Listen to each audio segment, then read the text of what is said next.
Hello and welcome back to another episode of BaatShaat. Tonight we are back with our third episode, and joining me is the local star, Mr. Lightning. They call him Jeremy Gordon. He's joining me tonight for this exclusive interview on BaatShaat, your favorite channel. Without much further ado, I'm going to ask him to join us. But before I go, make sure you have liked and subscribed to the video. I'll be back with Jeremy.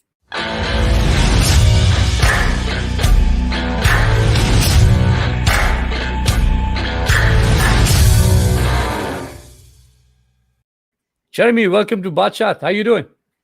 Good evening, Solomon. I'm doing well, thank you. How are you? I'm good. I know it's pretty late, but thank you for making this time out for us. It's been an honor. It's an honor, to be honest, to have you here with us today. And where I want to start off, Jeremy, is I was doing a whole bunch of research. They call you Mr. Lightning, and I started doing this research, and I saw a clip of Ian Bishop, who I had the honor of speaking earlier today as well on our channel, and he said a few things about you. You want to share that with us? First of all, thank you for having me. I appreciate yourself. Yes. So Ian Bishop, it's both an honor and a lot of pressure coming after him, obviously. Yeah. So in Dubai, essentially, I was with the Canadian team for the qualifiers, and I was bowling pretty quickly out there, and he mentioned my speed, and he also mentioned that he would buy me for the West Indies. And honestly, that was like a tremendous moment, like for myself, because he's someone that I watched over the years, and obviously a legend of West Indies cricket. And my dream was to play for West Indies, So, sorry, just to hear him speak about me in that light, I'm choking here. was was great. I mean, even if it was just for a moment, my dream of playing for West Indies was like there again, like I felt it, But even if it was just for like a brief moment, it was definitely a moment I'll never forget. Oh, Jeremy, how often does that happen? Not very often, at least not for myself. So I definitely greatly appreciate that. Yeah. So, I've seen some clips of yours, we have some great friends that do share those videos of you bowling in the local leagues, as well as some of the games you've played for Canada. Mm-hmm. You've got the pace, you've got the bounce, you've got the swing. Mm-hmm. Why Mr. Lightning? Where did you get that title from? I think Mr. Lightning is fairly new. I did I recently was featured in a magazine, The Wicket. I think the Canadian Cricket Canada magazine, and so I got the nickname from there. But I mean, I guess it's because I bowl fairly quickly, to be honest, and I'm I think it comes from me bowling fast. That's where it comes from, to be honest. Yeah, well, obviously that's where they picked it from. So let's go back. You talk about you wanted to. There you go. Your biggest fan is here. Kimmy's here saying hi. Go, Jeremy. There you go. So I'm going to take you back. Back to your early days, under 15, Guyana. You got picked back in the days, and your dream was to play for West Indies. Yes. So what took you there? What took you to cricket? My mother. So for instance, had a lot of energy, and my mom is a single parent, basically, tried her best to do what she can in terms of, try to contain me with all the excess energy that I had. But Mr. Moore, who was, my manager, my coach for many years, so he would pass kind of where we lived to go to the cricket ground. And he was very disciplined, and basically how he pretty much run his, I guess, practices or whatever, was very disciplined. And my mom figured it would be ideal for me to get into cricket because I'll be among, let's say, peers, and obviously the discipline aspect of it, she figured. But it turned out well because, I started playing and I got very good at it. And then, I played for Guyana under 15. I played for Guyana under 19. Then I played for the senior team. So it worked out. So I joined for discipline, but then I got a skill out of it. So when you were playing your cricket under 15, all that, did you dream yourself of playing, franchise cricket or playing international cricket for any country? Did you ever dreamt of that? Well, my dream was to play for West Indies. I would definitely have I would obviously envision myself playing for West Indies, or if I'm playing in the backyards with my brothers, pretty much, imitating Courtney Walsh or imitating Courtney Ambrose. We have our like test matches with coconuts, whatever we can find, Yeah, yeah, coconuts, yeah. tins, whatever, balls, makeshift balls, coconut branches for bats, or just whatever, So I definitely, saw myself playing for West Indies, to be honest. And passion has no limits. You're right. Coconut, Yeah, branches turning into bats. Absolutely. that's the man. Anything we can find, we can get our hands on, we will make it into either a ball or a bat. So, Jeremy, you talk about the passion, and Yeah. passion brought you to cricket. Mhm. Uh, why fast bowling? I think I guess I would have to credit my colleagues, well, my teammates at the time. So I wanted to be a batsman, and I used to practice Oh boy. batting and stuff. And You remind me of Ian Bishop, who started his cricket as an opener. He said to me, if you ask Michael Holding, he'll tell you the same thing. And now Jeremy's doing the same thing. All you West Indian guys, I man. think it's a fast bowler thing. We want to be batsmen. We want to be batsmen until we get that reality check that we really can't bat. So we go for option B, which is bowling. And so I think, yeah. So my teammates, essentially, they were, you're tall enough. You should try Ah, bowling.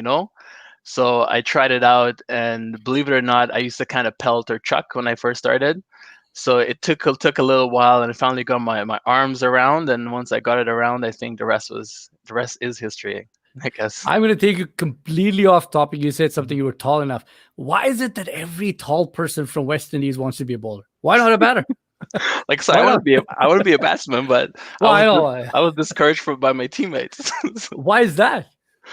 Honestly, I don't know. I think there's obviously, well, we play a lot of table back home, right? So um being tall, playing table, you basically get more bounce. So I think Mm, from again Guyana, I think they play table too in Trinidad. So from that perspective, playing table, being tall is definitely an advantage with the bounce and stuff like that. So or the short balls. yeah, yeah.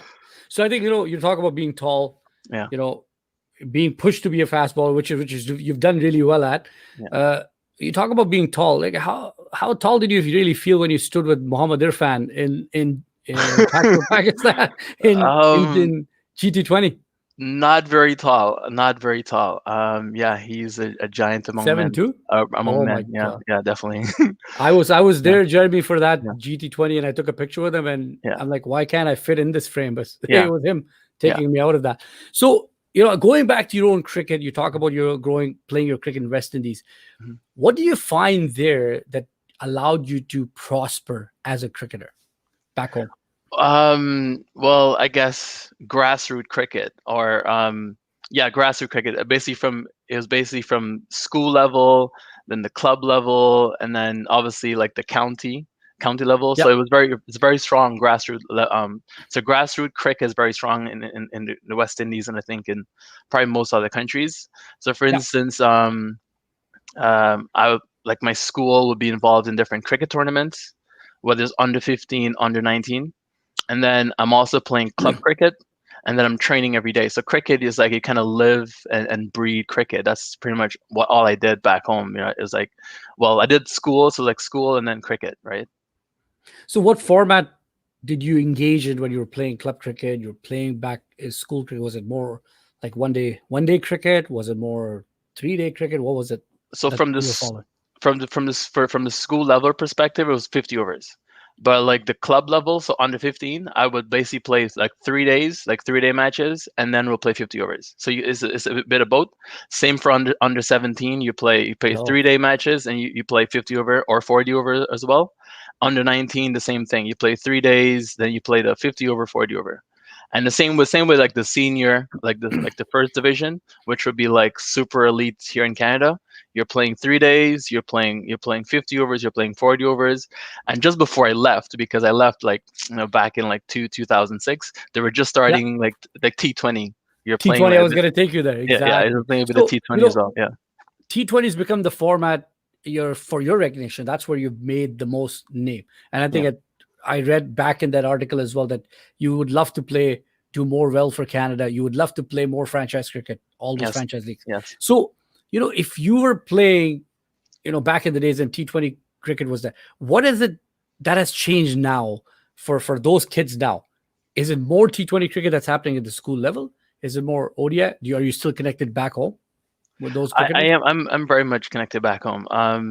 Well, I mean, I think the franchise aspect of it, and the realization that you could essentially make a career, and it can be Yeah, very profitable for yeah, yourself playing T20 cricket. T20 cricket is a lot more exciting too. So I think that's more where I think is pretty much drawing a lot of people towards it. And it's exciting, right? It's it is. challenging mentally, physically, So So, I love where you're taking because that's the topic of our show today. yeah. T20, its impact on fast bowling.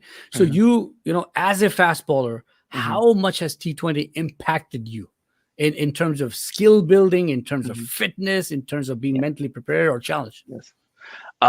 Honestly, it really comes down to execution. So it's like you can have very clear, concise plans, but if you don't execute well, and if you don't adapt well. So what it has taught me is being able to adapt very quickly to situations and opponents, conditions, and then executing. So like if my stock delivery is a Yorker, I back it. Mm. Even on days where I probably don't feel as confident, I still back my Yorker, but at the same time, be flexible in terms of, again, adapting. So like maybe yes, I want to back my Yorker, but maybe, again, like I said, maybe it's not coming out on the day.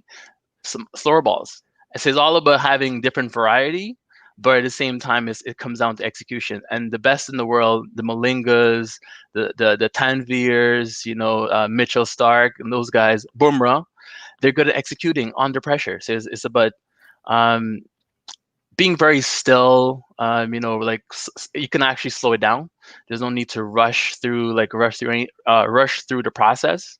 You can slow down. There's a bit of time. I mean, it's 3 hours, but there's definitely time for you to slow down, to reset. So reset. Have a clear plan at the top of your run, and then focus on executing when you get down to the business end.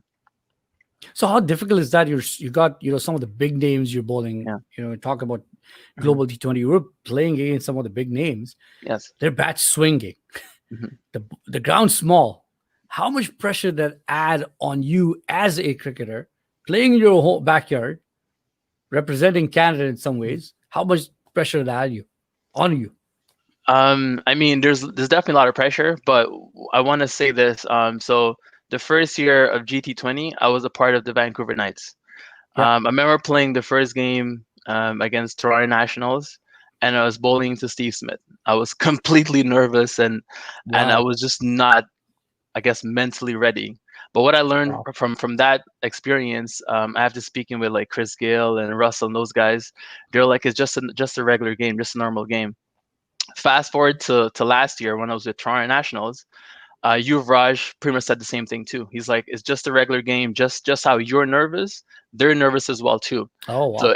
it basically comes down to, again, executing, and don't think about the cameras, don't think about the names and the cameras. Just focus on, like, basically go back to your basics. When you start playing cricket, what was important to me was, again, bowling to a batsman. So it's me focusing on who's batting, and again, me executing what I want to execute, as opposed to like me getting all in my head and in my feelings about what I want to do, what I could do. Just kind of, again, it really comes back to just taking a moment, being still, and having a clear, concise plan, and then focusing on executing that plan. So So, there's so much a player can go through. yes. Like, you're standing on top of your bowling mark. You're about to bowl to one of the greatest batsmen or whatever, Yeah. or one of the prominent batsmen. And you're talking about all those mind shifts and mind Yeah. changes that you have to go through. Yes. How hard does it become then to put out your skill on display? Well, I mean, okay, it comes down to practice. So it's like you practice how you want to play in the game. So you put yourself under like those situation or those situations. So you do like a simulation in practice. Yeah, yeah. So now when it's game, it's like normal, because it's like you've actually been doing this over continuously for a long time. So now when you do in a match situation, there is pressure, but you probably won't feel as much because like I've done this so many times. So you know what I mean? So Exactly. it makes it a lot easier. So, you talk about all that stuff. It takes practice. There's, the access you have to the caliber of coaches. Hmm. Do you find a difference between, when you're playing in national cricket, representing Canada, playing in ICC tournaments, the level of coaching or the level of teams you see there versus playing GT20, the level of coaches you see there? You see a difference in the way they approach their cricket or coaching? Um, I mean, it's similar. Like Canadian coaches, they're very professional, as well Yeah. as obviously the coaches in the GT20, right? So it's a Yeah. similar approach. I think one of the big takeaways, again, I'm probably going to reference GT20 a lot in answering Yeah. somebody's question. Absolutely. Yeah. Moses Enriquez from Australia, the all-rounder that was a part of Toronto Nationals. One of the things that he told me that I think I'll probably never forget as well. He basically said the difference between players in Canada and players in Australia or England, anywhere else, is the fact that those players are contracted and they're playing cricket every day. Like, so basically, cricket is their full-time job. That's what they do. That's their career. They're not, like, for instance, obviously myself, I work 9 to 5 and I play cricket. Yeah. So Oh boy. therein lies an imbalance in terms of like me focusing fully on my craft and just getting better and stuff like that. So he's like, the difference again is the fact that they're playing 7 days a week, and we're essentially probably training once or twice per week, and then you play in the weekends, right? So So you're saying their bodies, their body is cricket ready, pretty much every time they go in cricket the pitch. ready, and then like for them is they're doing it every day, which what I mentioned to in terms of practicing. If you're doing something Yeah. every day, it becomes very like automatic and routine, so it's easy for you to execute when you need to execute. So, Jeremy, the fact that you're a fast bowler, which Hmm. requires utmost fitness, you're talking about your work 9 to 5 job, Yeah. you're not playing cricket all the time. How do you keep yourself match fit at all times? I mean, I do a lot of like personal stuff. So again, you got to take it. So if you want to succeed, you got to take it on yourself. Don't wait for a coach or a buddy or someone to tell someone to push you. So for myself, I do a lot of pretty much like HIIT workouts. Like I'll find some empty space in my house or just go to a park, whatever the case is, and sprints, sit ups, push, like whatever it takes. Like I'll basically just get myself ready. And I'm naturally like very active anyways. Like I go hiking and stuff like that all the time. I'm ride my bicycle, obviously in the summertime, not wintertime. So I'm fairly active all the time. So like me keeping fit is not really, I guess, a big of a deal as it probably would be for someone else, to be honest. Wow. The only hike I do is to the bike so I can check if it's still locked or not, to be honest. I I don't have mean, much of it. you're getting your workout in, no? So it's good. Just to make sure I can bend down, make sure it's locked or not. That's my hike. I'm going to get back to your, the whole T20 Mhm. piece, impacting fastball. I was talking about, I talked about the body fit. So fitness in T20 cricket, because you know where I'm going. You have to be extremely fit to compete at that level, Mhm, right? mhm. So Yes. playing in GD20 against players who do that day in, Mhm. day out, Yeah. right? What do you have to do or change in terms of your own routine to fit in? Um, I feel like most of the stuff that, again, the routines that I guess that were taught to us, I'm familiar with them. But I think over the years I've had some of the same programs, some of the same materials from the Canadian coaches, or even from like back home when I played back home. But I Yeah. guess I don't. The major difference is they're playing every day, and I think their mental toughness is probably a little bit stronger than, let's say, ours, because we're not playing as consistently as they are, and we're not playing the same opponents, like in terms of the tougher opponents or the stronger opponents. So we may play every once in a while, like even locally, once in a while. I'll say out of 16 teams, there's probably like maybe one or two like solid, like strong teams. You know what I mean? In terms of like my opponents here Yeah. locally, Yeah. Yeah. Yeah. and Yeah. then let's say I'm playing for Canada at the same time. It's like you tour maybe once or twice per year, and then you're playing those again against people who've been playing day in day out. So so the mentally, and then in terms of like game time stuff like that, so I think that's the advantage. The mental preparation and the game time. I think that's the only difference I saw. So for myself, was basically just getting myself in a mental mindset to be ready at any moment for basically being flexible and being able to adapt quickly. So So that's the you're what I had to change, I guess. so you talked about briefly about the club cricket in Canada, right? Yeah. You talked about there's a lot of club cricket. Where do you find that level? Do you find a huge change when you go from that cricket to an international game, and then is GT20 at another level? Being honest with you, yes, there's definitely a big gap. There's a big gap. And I don't think it's not so much the players. I mean, it's also facilities, also conditions, like Yeah, playing yeah. facilities. Some of the facilities we play at is very subpar, and it's Oh, not the best facilities. The conditions not necessarily ideal, but we make the best of it.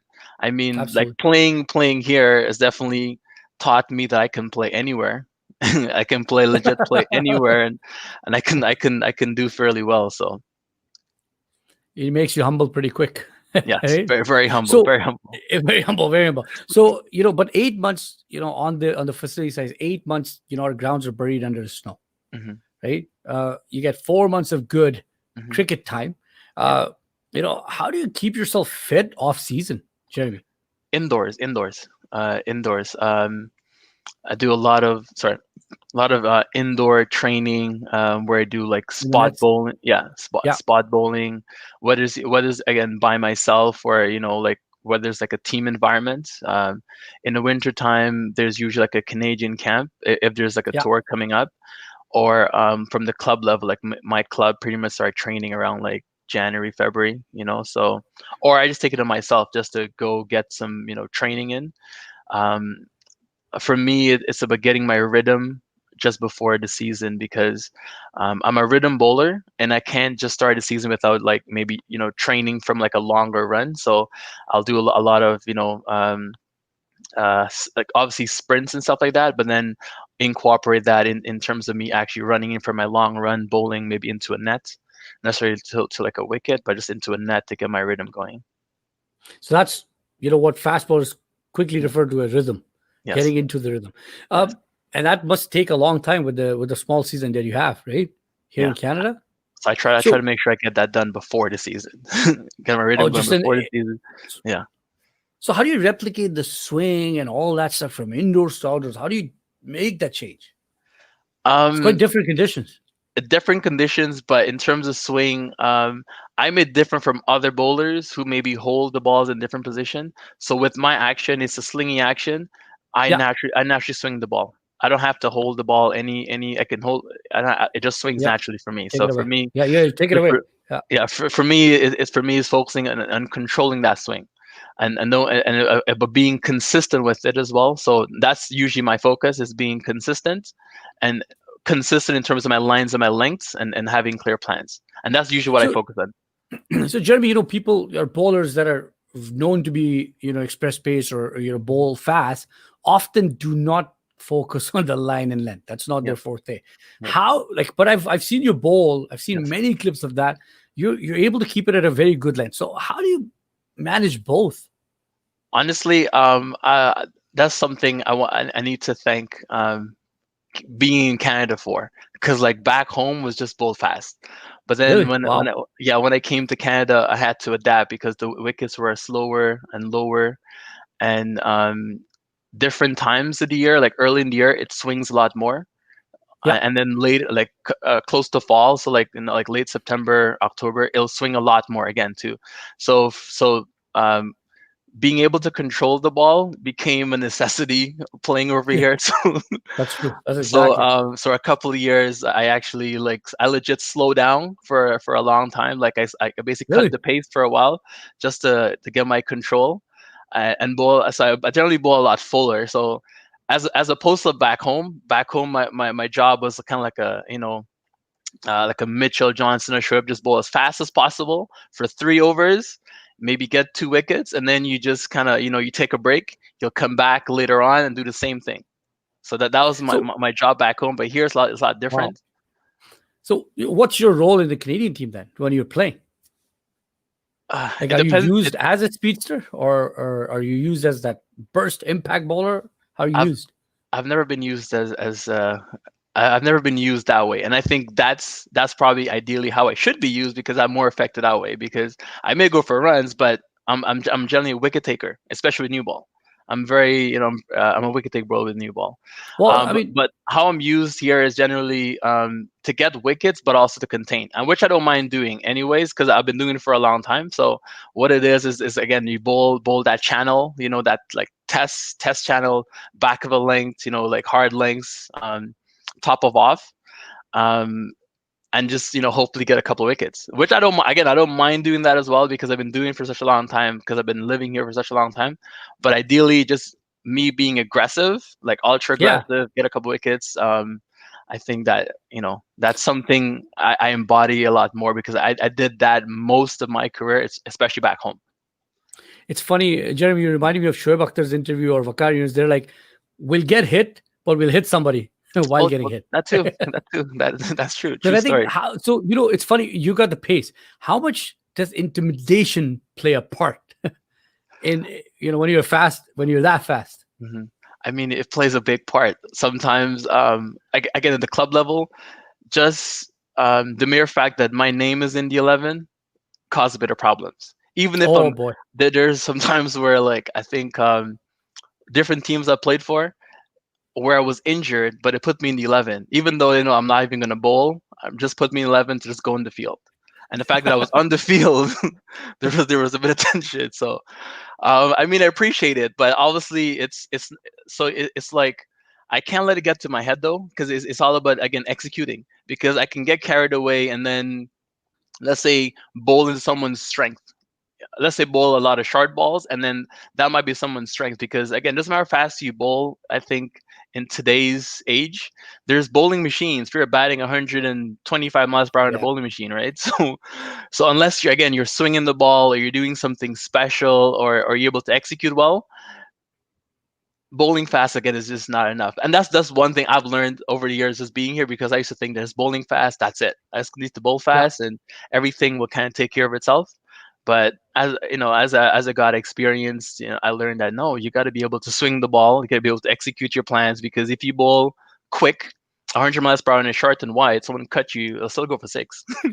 So you So know what I Jeremy, mean? has T20 cricket changed that for a fast bowler? Like you just can't bowl fast enough? No, you can still bowl fast, but I guess it's all Okay. about execution. Execution. To me, it's all about execution.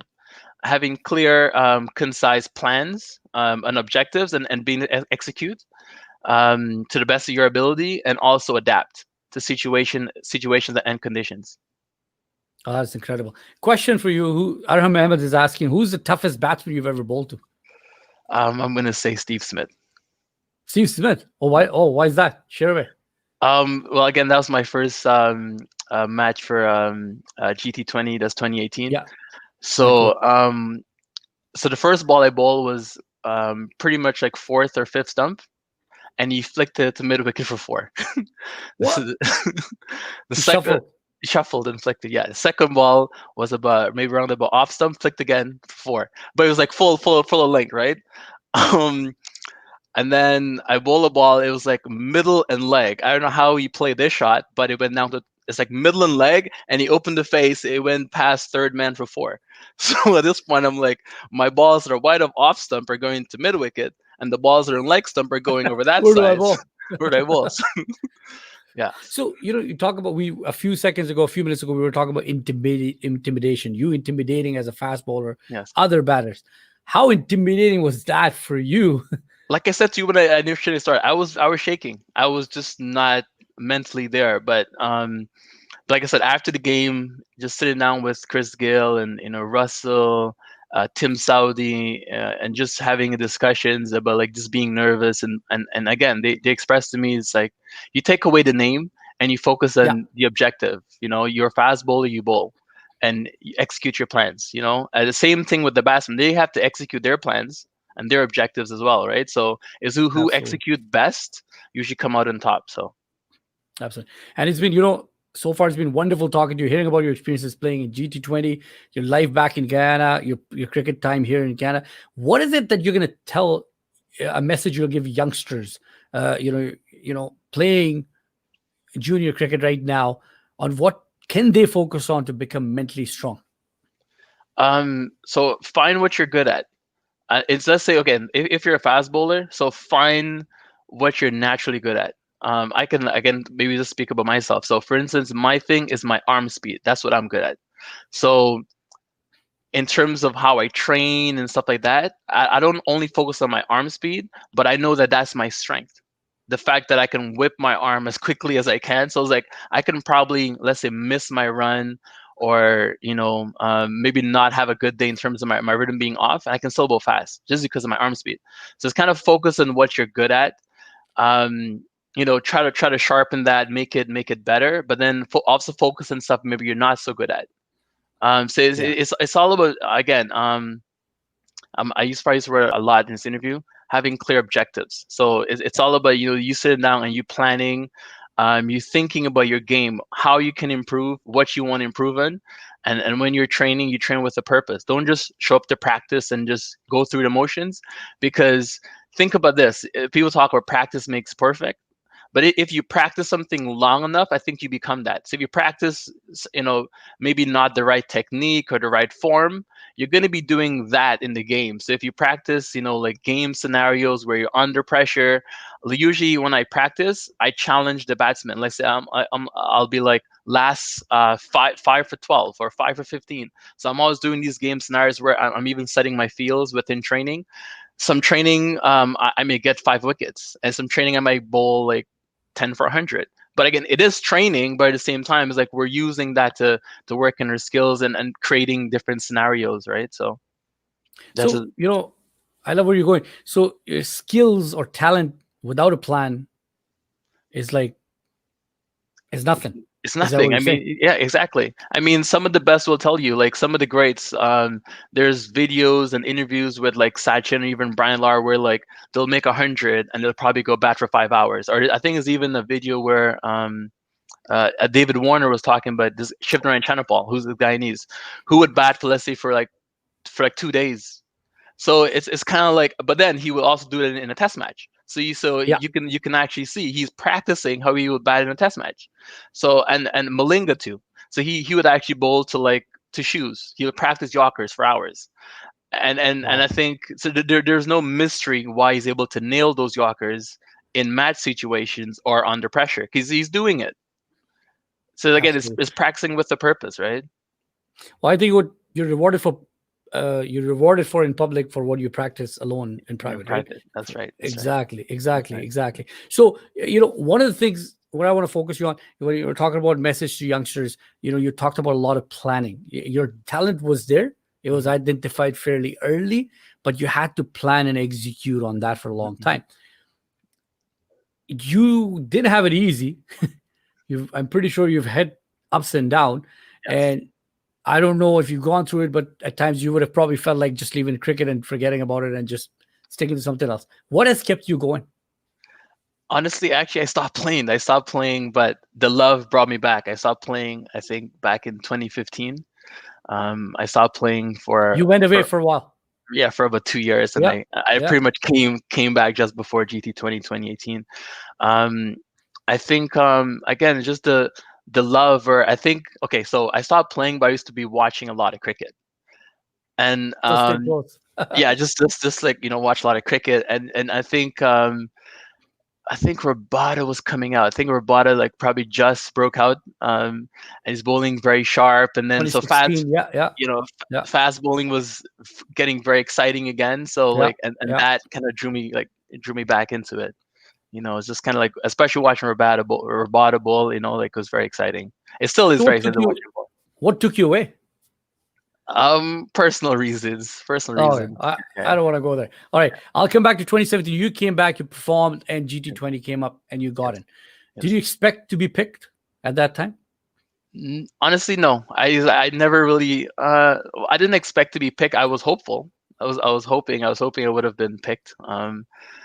Luckily I was, like I was, honestly, I don't maybe um I don't know, expect things to just happen like that. I mean, it's hard work, right? So like I did well, and I was hoping that my efforts were, seen and heard and felt. Yeah, yeah. So yeah.